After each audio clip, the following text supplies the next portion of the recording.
Hello and welcome to episode 316 of the Smash Accept podcast. I'm your host, Michael Royer. You can find me on Twitter at DynastyDadFF. We got a great show planned for you here. We're going to be going over the post-combine updated rookie wide receiver rankings and tiers with my main man, Snoog. A lot of things really shook up. A lot of guys rose. Some guys fell a little bit. We're here to help you guys break it down, the next step of the process. Snoog, combine's over. Now the next step is the NFL draft. I'm super excited. We're going to talk a lot about these guys that rose like we just did in our combine episode, and we're going to see where guys fall into these tiers now. Yeah, underrated rookie wide receiver class. Definitely not the strength of this. We know the running backs are, but still going to be good values, and we're going to kind of highlight these tiers for you guys and kind of throw a little bit of a comparison to the 2024 before we jump into it, just so you can kind of see where those prospects slotted into these tiers. But no S tier prospects in this one. So let's jump into this and see where these guys fall. Yeah, we have our Patreon link there before, patreon.com/smashaccept. Your best way to smash the offseason. The Rookie Guide 2.0 is now getting updated with all your combine times, all your different scores, everything that we're looking at to complete the process of your Rookie Guide and your rookie process. The next part here, we're going to really not have our faces covered up like that, but here we are. We're going to talk about these rookies. We're going to cover every single one. We're going to give you the guys that we want, the guys that we like, and Snoog alluded to it already, that there is no S-tier wide receivers in this class, right? Last year, we had Harrison, we had Neighbors, we had Rome Odunze, Ladd McConkey, Brian Thomas Jr., Worthy, a lot of guys that were really up there. In this year's class, we don't, right now in that S tier, I mean, Neighbors is in there, Harrison's in there, BTJ, Ladd, it's loaded. Some of these guys could rise with the right landing spot, but Snoog, consistently across the board, we have about 3 guys that we think could eventually bump into this tier. We have multiple other guys that could really find themselves as really nice back-end wide receiver 1, mid to better wide receiver 2s. Yeah, I'm excited to jump into this one because there's a lot of guys. Like we said last year, Malik Neighbors, Marv were S-tier prospects. We don't have any of those in this year's class, but your Rome Odunze's, your Brian Thomas Jr.'s, your Ladd McConkey's. I think we have maybe 2 to 3 potential guys that can be like those guys that are in that A-tier range. And then B-tier is those guys you're looking for. Your Rashi Rice, your Jaden Reeds, your Jordan Addisons, those type of players, kind of that Zay Flowers, like that sneak into that round 1, early round 2 range that can be guys that elevate themselves as top 15, top 20 dynasty wide receivers or stay in that top 30 range. Then C tier and D tier guys that are going to probably go in that D2 early day 3 range. Then we're going to throw some dart throws your way at the end. So right away, Dad, A tier, Tetairoa McMillan. Let's jump into him because I'm sick of hearing anybody slandering his profile, who he is and what he's doing. So sell us on Tet McMillan and why he needs to be still in that consideration as a top 2 wide receiver in this class. He's still the wide receiver 1 of this class. I think a lot of people are really post-combine pushing up Matthew Golden because he produced at the combine where Tetairoa McMillan sat out, but we saw him back-to-back 1,300-yard seasons, someone that has 10 touchdown upside.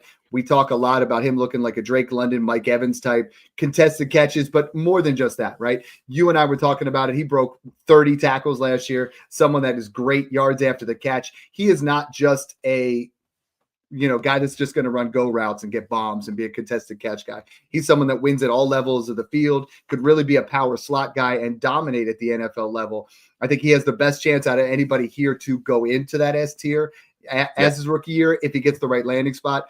The issue here is he's no longer my 102, not because of what he did, but because of the way that Omarion Hampton performed, the way Cam Ward could be going number 1 overall. So I think that could change things a little bit. But as far as wide receivers go, he's my wide receiver 1. I'm seeing him 29 missed tackles forced at 6'4", Dad. Like that is he's good in his yards per out run. Everything else checks the box. Production, tape. Crazy good athlete. I bet you he would have jumped like a 40-inch vertical if he tested. Yeah, he would have tested really well, and I think, but he doesn't have much to prove. You look at a lot of the guys. We saw Marvin Harrison Jr. didn't produce last year at the combine. I think that's just become a thing where you don't really have to as much anymore. Like today's NFL, it's not going to be there. But he's firmly an A tier for me as my wide receiver 1. Our wide receiver 2, we both agree here on. We both have the same exact guy. Another Ohio State product. Sell me here on Emeka. Yeah, he's the guy that can run every single route on the football field, win at all three levels, win versus zone, win versus man, above a 2+ career yards per route run number. Playing in that Ohio State room is phenomenal. Like, he played along two of the best wide receiver prospects that we're going to see in 10+ years in Jeremiah Smith and Marvin Harrison Jr. Both of those seasons, he posted 1,000+ yards, 75+ receptions, caught a ton of touchdowns. I had him listed in my rookie guide in the profile that we put together as a chain mover. That's the perfect way to explain him. Savvy route runner, natural space creator, can run every route, good footwork, polished receiver. He clocked in at 6 foot, 202 pounds. He's not small. Mm-hmm. He's not your little small slot receiver. He's your Amon-Ra St. Brown, your Jackson Smith and Jigba, your Golden Tate. He's your beefy yak, good route runner, separator, can play in the Z, can play in the slot, can win a little bit on the outside. He projects to be one of the best fantasy football wide receivers in this class for sure, if not the best from a fantasy football perspective. He's close with Tet, man. Like, they're 1A, 1B. I think they're both solidified top 20 draft picks. Anybody saying that Tet and Emeka Egbuka is not going to be a first-round pick, I think it's crazy. I think he is so deserving of it, and he's unlike Matthew Golden, unlike Luther Burden, unlike Tre Harris, he performed alongside other elite NFL wide receivers. Those guys were playing with me, playing wide receiver 2 on their team. So this guy is the second best wide receiver in this class. There's one more guy that we have in this tier that I want you to hit on and talk about the context, because nobody knows where to put him. Yeah, and to clarify what you were talking about, as far as drafting in the wide receivers, if a guy goes top 5, we're going to see elite level production. Top 12, that's another tier. Then from 13 to about 25, there's not a lot of difference of where they go. It's landing spot. And so many people are worried up about that. And then for me, even from like 25 to 40, we have another area there where it's like, okay, they're still going to go there. They're still showing they're getting elite level draft capital. Someone that's going to get absolute elite level draft capital. Guy that is so hard to predict right now. But, you know, I saw Matthew Harmon, who you and I love, comped Hunter to a prime OBJ. Someone that 80% win rate versus success rate and versus man and in zone. Like, he looks fantastic. If he was just a wide receiver, he's the wide receiver one, and he's an S tier, period. I hope that's what we see, right? I hope that's what we see, because if we knew Travis Hunter was a wide receiver only, he would be the 102 in rookie drafts, and he belongs in S tier. And I go back and forth on this, because sometimes I'm like, man, I rank him as low as 111, and I'm like, because I don't want to see him 50% snap share. I don't want to see him only on the field here and there. But then I'm like, I go back and forth. Then I'm like, damn, he should be the wide receiver 1. Like, because what's ultimately going to happen? What's more important to your team when you're talking about overall success? The corner versus the wide receiver. And it's going to be very dependent. But a lot of teams are telling him they want him wide receiver only. Other teams are telling him they want him cornerback only. I hope we get a real clear picture of that. But if I'm rebuilding, man, he's the ultimate buy low in your draft. Like, you could get a diamond in the rough at 110, 111, and he's worth 101, 102. He won the Heisman, the Biletnikoff Award, best DB in the country, 96 receptions, 1,258 yards, and 15 touchdowns receiving while playing both sides of the football, 55 first downs, 2.5 plus yards per route run. He's hit 2+ yards per run every single year in his college football career. Early declare, breakout age, draft capital is going to check that box. 1,000-yard season checks that. He checks every single box in our prospect overview that we look for when we're grading. He grades out as an A+ prospect. Like, set it and forget it. Like, absolute stud. One of the most gifted athletes I've watched. I see a lot of Garrett Wilson in his game with the way he can play bigger than he is, his gifted jumping ability.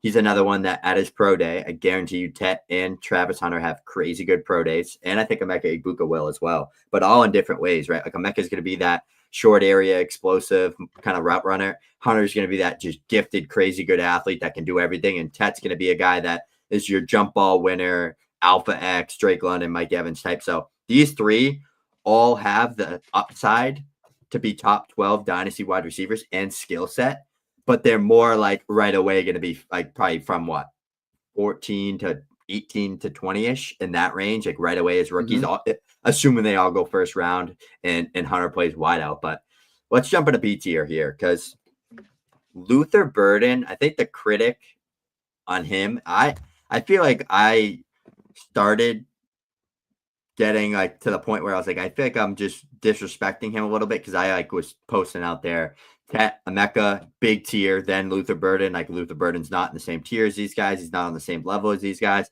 And a lot of people were really not loving it, but it almost seems like now everybody's on board with that, right? Like it seems like now Burden's kind of taking the step down. Now you got guys like Golden coming up and Tre Harris and stuff like that. But 80 plus receptions and 1,200 plus yards at 19 years old in the SEC, Dad. Like if we just pull up his profile here, he's a guy that checks every box as well. Above 2+ career yards per route run, hit 1,000 yards in a season, early declare, early breakout age.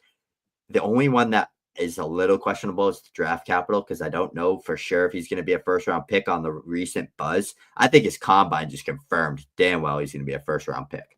Probably in the 20s, late 20s. But he's a guy that ran a 4.42 at 205 pounds. He ran routes. He looked smooth in the gauntlet. He doesn't drop the football. DJ Moore, Jaden Reed, Rashee Rice, that type of winner and that type of receiver, explosive yak guy. I think with Luther Burden in that wide receiver 4 range is a very good, comfortable spot to have him. And I think he's another one that can clock in to be a top 25 to 30 dynasty wide receiver with first-round draft capital. Yeah, I think he belongs here. I think we have a little bit because in Devy, we wanted him to come out early. He was a lot of people's, wide receiver 1. We had him in a lot of situations where we've seen him for a while. We're able to see what kind of warts there are, what we think. I think draft capital is going to be everything because in Dynasty with him, I can see him going into A tier. But I could see him being in that B tier if he falls outside that first round. The crazy thing with the mock drafts, and again, that's just another tool to look at what we're doing here. But in the mock drafts, the last 4 I've seen from major analysts, he's fallen outside that first round. So that changes things a little bit. I think that really opens up the door for the next guy, the wide receiver 5 in this class. A lot of people have him all the way up to wide receiver 1 or 2 because he could be, because of his speed, the number 1 drafted wide receiver in this class. Matthew Golden works all 3 levels of the field. Fastest guy at the combine, 4.29. Fastest guy since 2003 at that 190-pound threshold. If you look at the way that he gets open, his ball skills are actually fantastic. Works all 3 levels. I think, we said Lance Zierlein compares him to Chris Olave. I see him as like more of a lesser Stephon Diggs. And I think the right situation, Matthew Golden could thrive in the NFL. I think he and the next guy make up B tier. That is a lot of upside. Like I think you're going to, unlike Luther Burden, I think Luther Burden's going to have to get a lot of manufactured touches. I think Matthew Golden is a very polished separator. He's going to get open a lot, as is the next guy. I mean, Tre Harris in this tier. Tre Harris is absolutely monster yard per route run, 5.15. He separates like crazy with Jackson Dart. And I think this guy and Golden have the biggest range of outcomes. We talk about guys that could be boom or bust. I think Tre Harris and Matthew Golden have both of that have that in their potential. Like I like both players, but they have upside to be way up there, like a Brian Thomas Jr. light. But they also have the profile that we could see them slip quite a bit. Yeah, I love that. And I think you highlighted both of these guys really good. The thing with Matthew Golden that I like is he's a good separator, a good route runner, and he's a chess piece. You can play him all over the field, Z, slot, X. He can kind of win at all 3 levels as a route runner, very smooth mover. The only question I think with him is just more overall polishness in his entire game, consistency, that type of part. I could see him being a really good number 2 in an offense, kind of playing like that Jordan Addison role. I really like the Jordan Addison comp too. Both good separators, both speedy players. But Tre Harris is a guy I think could end up being the best value out of all these guys that we've talked about, because a lot of people are low on him. But if you look at the production, the profile in his film, he was really damn good. Like he's a guy, he came in at the combine. He was moving. And I know like a 4.52 doesn't look good on or 4.54 doesn't look great, but for a wideout, that's 205 pounds and 6'3". That's pretty good. And he had a pretty good 10-yard split at 1.56. But where he was really good was his vertical jump was 38.5 inches and 10.5 inch broad jump. Like he had a good combine. He had a 9+ raw score. He's a good friggin' player. Like he can win at all 3 levels. He can be good in the yak game. He posted 5+ yards per route run. through like 9 games this year. I think truly if Jackson Dart and him played a full season this year, I think Tre Harris would have had 2,000 yards receiving. Like truly, because he had like 1,100 in like 8 games. Like he was pacing ridiculous stats. He would have won the Biletnikoff Award, and he would be talked about as a first-round pick today. But because he got injured, we have the discount on him. The injury didn't matter. Look at him now. He tested at the combine. He did everything. He looked good in the drills. Nothing set him back. I think he's a guy that could be that. Let's say Travis Hunter plays DB more, and it's like they don't view him as a wideout, and it's Tet, Egbuka, Bird, and Golden, 4 first-round receivers. Tre Harris could be that 5th guy that sneaks in, or he's going to be one of the first names called on day 2 type player. So he's probably going to be one of those wide receivers that I like to go after in rookie drafts in that like early to mid second round range. Yeah, I would love to see him in Houston early second, kind of move into that area where as long as he goes inside the top 40 to 45, I think Tre Harris stock is going to rise. And that is the end of our, we have our A tier with Egbuka, Tet McMillan, and Travis Hunter, our B tier with Luther Burden, Matthew Golden, and Tre Harris. Now we move over to C tier. And to this point, we're looking at all guys that have top 24 dynasty wide receiver upside.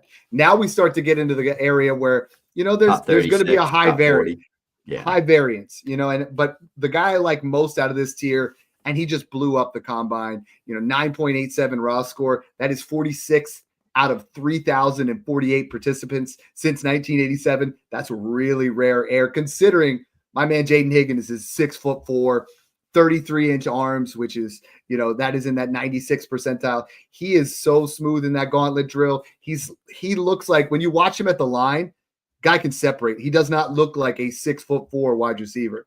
And I think out of anybody in this tier, I think he has the biggest upside to move up. I could see a lot of teams falling in love with the way he gets open, with his size. I saw, our guy Joe Arico comped him to Drake London. I don't quite see him that high, but I do think he has a lot of upside in this C tier. Yeah, love that on Jayden Higgins, another guy that had really good metrics as far as like production, analytics, and stuff like that. A guy that his yards per route run numbers were really good, off the charts. His production through his entire college football career were really good. So I have him comped out to like an Adonai Mitchell. I think that's I know AD Mitchell didn't really like do a ton his rookie year, but like he was still a really good prospect, a really good bigger wide receiver that separates really well and moves really fast. Another one that blew up the combine with a 4.3 something 40-yard dash. So jumping into this next guy here, it's Jalen Royals from Utah State, and he didn't do a ton at the combine besides run the 40, but he's also coming off a season-ending, I think, foot injury that only kept him to 8 games in 2024. This guy had like 800 plus yards and like he was pacing 1,400 plus yards this year at an early declare, a guy coming out in his 3rd year. Round 2 type talent, in my opinion. 1.49 10-yard split at 205 pounds. Ridiculous numbers from Jalen Royals, and he ran a 4.42. People don't realize how fast that is. Like, he was explosive. I saw that on film. Explosive yak guy, kind of in that Rashee Rice, that Jaden Reed type skill set and role, coming from smaller schools like those two as well. But fun, dynamic player that I think fits today's NFL really well. So I could see him kind of sliding in that early day 2 range and being a player on an NFL offense that gets some hype. Now you get to sell us on your guy. Sell us on Elic. Sell us on Elic. He looks so good at the combine. He was smooth. My man's built. Like, he is going to be a very powerful, X wide receiver, a power slot type guy that is going to get open all the time. The fact that he ran a 4.44 at his size was really, really stood out to me. At first, a lot of people are starting to look at it and you're like, where's he going to go from Stanford? They start to try to comp on the low end, but I think he has early day 2 draft capital. And I think once we see that, he's going to be someone that is very pro ready, very polished. I think Royals and Higgins have a higher ceiling, but I do think Elic has a higher floor than both of these prospects. So I think he's pro ready. He goes to the right system. He becomes a security blanket and is a Ladd McConkey light type. I think that's in the realm of possibilities. But again, you put Ladd McConkey in the wrong system, and he's not that same guy. I don't think he's not the same talent as Ladd, but he's someone that is going to be in a system where he needs the right quarterback that can throw him open quickly. I think Elic kind of profiles. He was an outside guy in college, but I think he profiles as that big slot kind of Correct. Traylon Burks, Juju Smith, Tyler Boyd, Chris Godwin type of player at the NFL level with physical size, good catching ability through traffic, strong hands, good tracking skills, all that type of things that you're looking for in a big slot type wide receiver. The last player in this C tier had himself a day and made himself some money, and that's Jaylin Noel. Jaylin Noel is actually how you pronounce it, from Iowa State. So another Iowa State wide receiver. Explosive player. Like, I love it because I comped him to a Khalil Shakir type player who's another explosive short area athlete that's speedy and can win at all levels of the field, kind of does all the dirty work in traffic, catches the ball strong through traffic, through across the middle of the football field. He's honestly a better Khalil Shakir and better prospect than Khalil Shakir with his combine that he just put up. 41.5-inch vertical, 4.39 40, great splits. And he had, I think, an 11-foot broad or some crazy broad jump numbers. So checks every box as an athlete. He's going to get day 2 draft capital. The production was really solid this year as well. I mean, he's a guy that he's coming off a season where he had 820 plus yards and 1,100 or 820 receiving yards. And then he had another season this year with 1,100 yards. So he's a guy that can do it all, checks every box as a production standpoint. And he's going to be one of those guys probably that I'm going to try to target a lot in that day 2, round 2 to 3 of my rookie draft range, because I really like him and he's going to probably be the cheapest one of this tier. I think he's going to be a round 2 draft pick. I really do. Yep. Like, I really do. With that production and that combine he just had, he's a great route runner and he's explosive in short areas. And that's what you look for in fantasy football for these wideouts. He gets early day 2, and I could see any of these guys in C out of these 4 guys, Higgins, Royals, Ayomanor, and Noel, they could jump. Like, they could move themselves up into that area. I don't think they're going to move above Tre Harris, but I could see them entering that tier if they really do. Moving down to our D tier here, Jack Bech, career year, 86.2 receiving yards per game, over 1,000 receiving yards, 8 or 9 receiving touchdowns this past year. He is one of the most consistent guys between what we saw at the Senior Bowl and then what we saw at the Combine. Sometimes, things don't always translate over. When you do it at 2 straight events like this, I think he really shows that he has surprising quickness and unexpectedly soft hands for a converted tight end. I think he's going to have a lot of upside at the next level and has a lot more physicality than some of these other guys that are going to be in D tier. Yeah, Jack Bech, he's a fun player because he's a guy that had a really big Senior Bowl.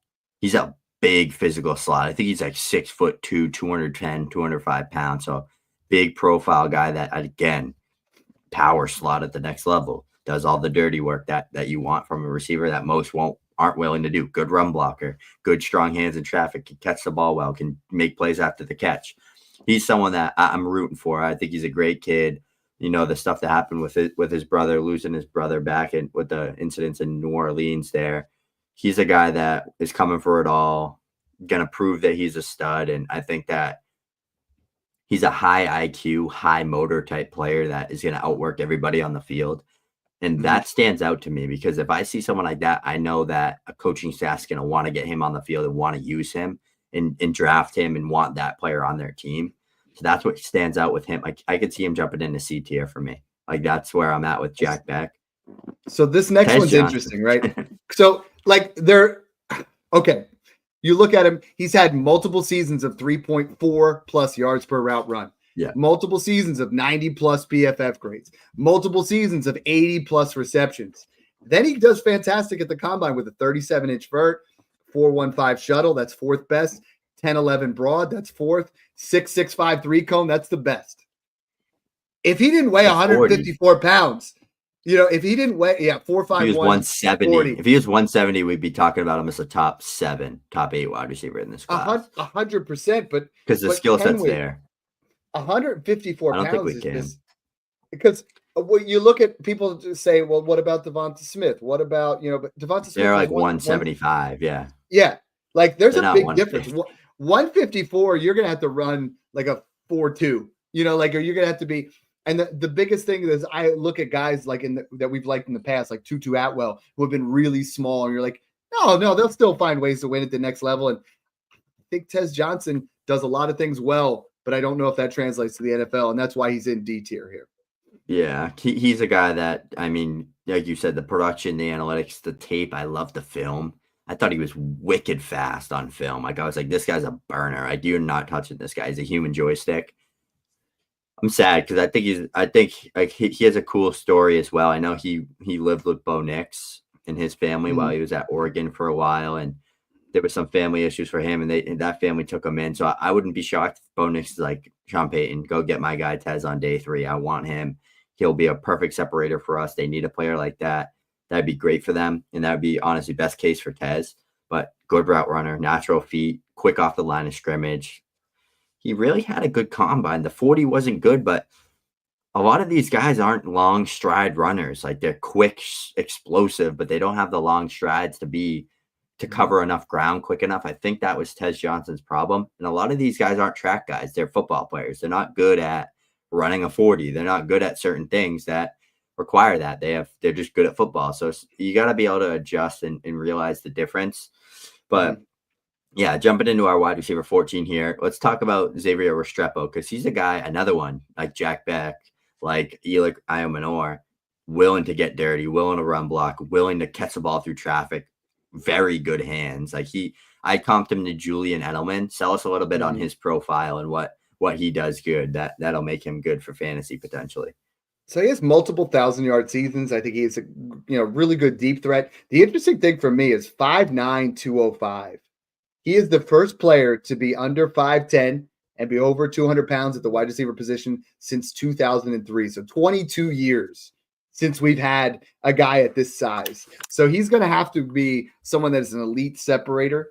I don't quite see it. I like his tape. I think it's really cool as far as him and Cam Ward, warming up together, getting ready for the combine. I like the player, but he's really going to have to be at that size, just ball out to even be a guy that's considerable at that area. So, I mean, I think he's my wide receiver 14 and definitely belongs in this. And then our wide receiver 15 is Isaiah Bond. Isaiah Bond came through a little bit of a clown type take, saying he was going to come out and run a 4.2 or a 4.19 and have the fastest combine. If you do look, though, in miles per hour, there's only been 2 guys to break 24 miles per hour in the last 2 years, and it's Xavier Worthy and Isaiah Bond. So on the football field, he ran, I think, on 24.17 miles per hour compared to Worthy's 24.51. So I think his speed is better than what he showed at the combine. I believe he ran a 4.4. 4.4. But 4.39 maybe. I think he's faster than that, but I think out of the Texas wide receivers that we've seen over the last 2 years, he's probably the lowest on the, graded out of all these guys. Yeah, he's the lowest. He's the 4th lowest. I definitely would have Worthy, AD Mitchell, and Golden all over him. He'd be the 4th lowest.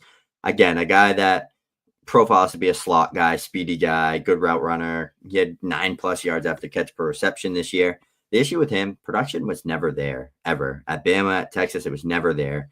And he started off really good this year. He had a lot of flashes, but he never really put it all together, and he battled through some injuries. I see John Mechie. I see a little Wan'Dale Robinson. I actually think those guys were much better prospects than he was coming out.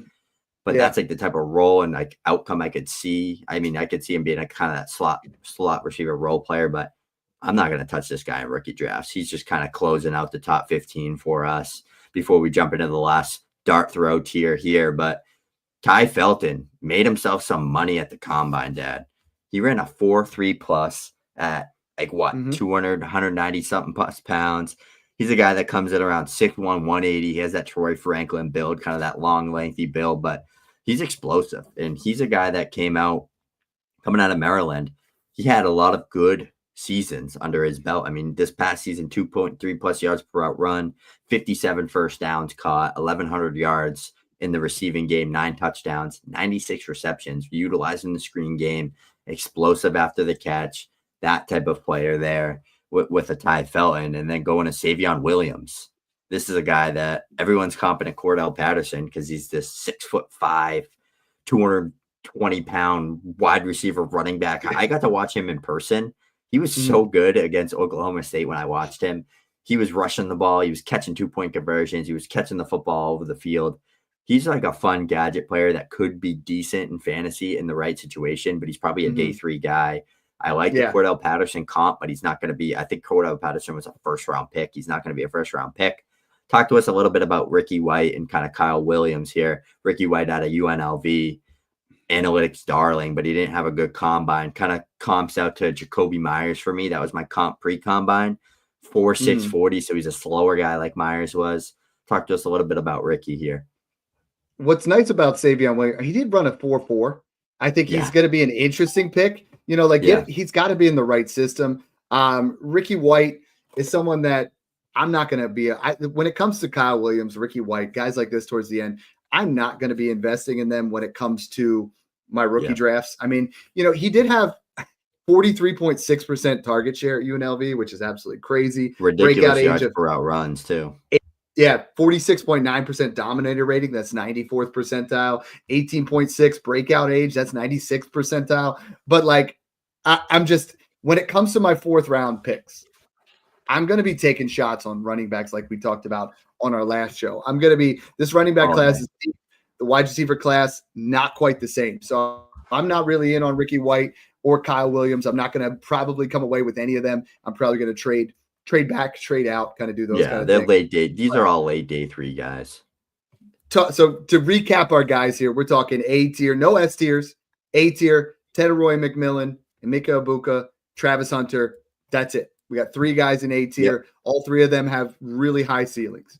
We go into B tier, and we got Luther Burden, Matthew Golden, and Tre Harris. Again, very high ceilings. You know, I think all 3 of these guys could jump into A tier, and they could be round 1 draft capital. Likely, I think Golden definitely does. The other 2 definitely go round 2.